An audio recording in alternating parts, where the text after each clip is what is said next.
How has humanity got to this point? A Western society that has lost touch with its roots and its foundations, I think that's a very fundamental part of what's gone wrong. But human beings need leadership. The Church of England's been a complete catastrophe. It's well be blamed.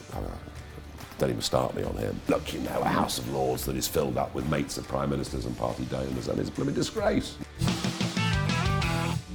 How has humanity got to this point? What are we doing wrong? Oh, we've got it wrong many times before, and we're very good at getting it wrong. You know? The world's been in a far worse place than it is now. You know, Yeah. We sort of have to relatively remember that, and you know, the West has lost confidence in itself. It doesn't really quite know who it is, what it is. When you look at the foundations of the West and what the West was built on, basically, and I'm not, I'm not God Squad, I'm not a Sunday regular, but I do have some basic belief, and I do think that the Judeo-Christian underpinning and roots of our culture and our civilization is what it's all about. It's what everything. I mean, basically, our legal system started with the Ten Commandments. Well, I was going to say that's a pretty good way to live your life, isn't it? It's a very good way to live Yeah. your life. And no, absolutely. And I have great, I hate the way that often Christian communities are now being discriminated against. I really loathe that. But I think that a Western society that has lost touch with its roots and its foundations, I think that's a very fundamental part of what's gone wrong. Do you think we're seeing a shift whereby less and less people have faith? There's more atheism? There is definitely more, more agnosticism probably, I think is a better way of putting it. I mean, the census figures on this are quite revealing. The number of people who have sort of lost basic faith. But human beings need leadership. When you give human beings leadership, you give them something to believe in. We've not had Christian leadership. Arguably, Pope John Paul, going back a little bit, the Polish Pope was someone that gave the Catholic Church great leadership. The Church of England's been a complete catastrophe. This well-be bloke, don't even start me on him. Just awful. Again, playing politics, getting involved in the cross-channel stuff. He shouldn't be doing any of that stuff. His Christmas Day sermons, I have to control myself. Leadership, take England cricket. Now, don't laugh. Joe Root, one of the most outstanding batsmen we have ever produced, will, by the time he retires, set a record that goodness knows how many decades it'll take to beat. Great cricketer, great gentleman, behaves beautifully. I think I know where you're going with this. Really good ambassador for the sport, great role model to young kids. Took a few wickets this year too with his legs. But not Ben Stokes. But he was captain. The last 17 test matches he was captain. We won one game. And in comes this buccaneering. I've met him. Yeah. But this buccaneering leader who says, not only can we do this, we're going to do this. And we've won 10 out of 12 test matches. And they have a philosophy.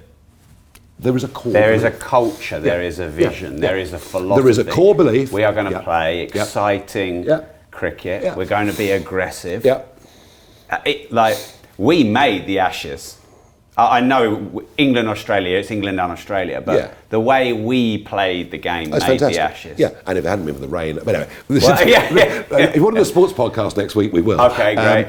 I had Jeffrey Boycott in the box all day. Did you? Awards. I did. He was with us all day. It was very entertaining. I can't say all of it in public. But no, leadership. Give people leadership. Give them something to believe in.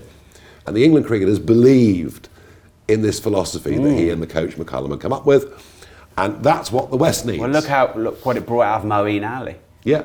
Look what it brought out of Jack Leach. The belief that they've given. Yeah. So that's what we're lacking. That's the missing ingredient. Do you think that someone who's got some entrepreneurial flair?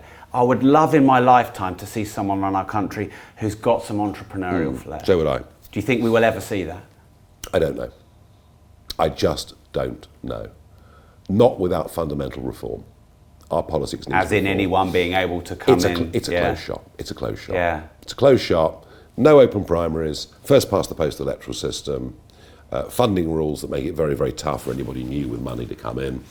Right. It's a closed shop. It is, and I think the public know this. It's quite interesting.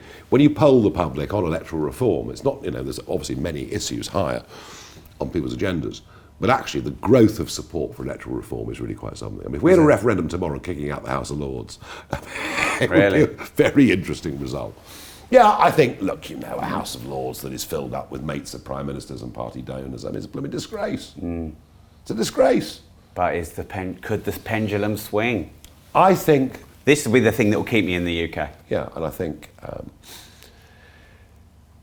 the first past the post-electoral system works well when there are two profound political philosophies in the country. Socialism versus conservatism, liberalism versus Toryism. It's not like that now. You now have people who still, the Corbynites who believe in socialism. You have the Green agenda who believe we're all going to die and we should just ride bicycles and live in caves. Well, it's fine, and wear hemp, and it's fine. I'm teasing, but they believe in it. Yeah. And they should be entitled to vote for it. And they had one MP. You had the UKIPers that I led, 4 million votes and 1 seat. I mean, it's nuts. Yeah. And clearly the Conservative Party would split. You'd get the free marketeers would split against the corporatists. You'd get the pro-China, anti-China, all that stuff. And I think an electoral system where we all felt our vote would count would completely revive political debate in Britain. There'd be a greater multiplicity of views in Parliament. And yes, it would mean more coalition governments, but so what? What's wrong with that? Yeah. People are forced to work together in the national good. I would say it's a good thing, not a bad thing. So I think electoral reform will come. And when we get that electoral reform, somebody will come along. I mean, look, if we had the Italian system, I could do a Giorgia Meloni. I'm not as good looking, obviously, but no, I mean, I could get. I think in that system, and I think at my peak, I could have got 25% of the votes in the country. I genuinely do. Do you know what? I'd probably get very close to it now. Right. I would, but what can I do? Let's say the system was reformed. Would we see you? I need a long, hard drink first. Look, I'm never going to say never. No. But you know something? In the last couple of months, I think I might have achieved more using media and social media, and my ability to, hopefully my ability to explain things to people in ways that they understand. I might have done more doing that and with this ongoing campaign than I could ever do in politics. Wow. So I'm pretty happy where I am. Yeah. Wow. All right. Yeah. Hey, quick, before you go, if you want to watch the full, raw, uncut version of this episode in detail, no holds barred, you can watch it here. But before you go, make sure you like this video, subscribe to the channel, and turn the notification bell on.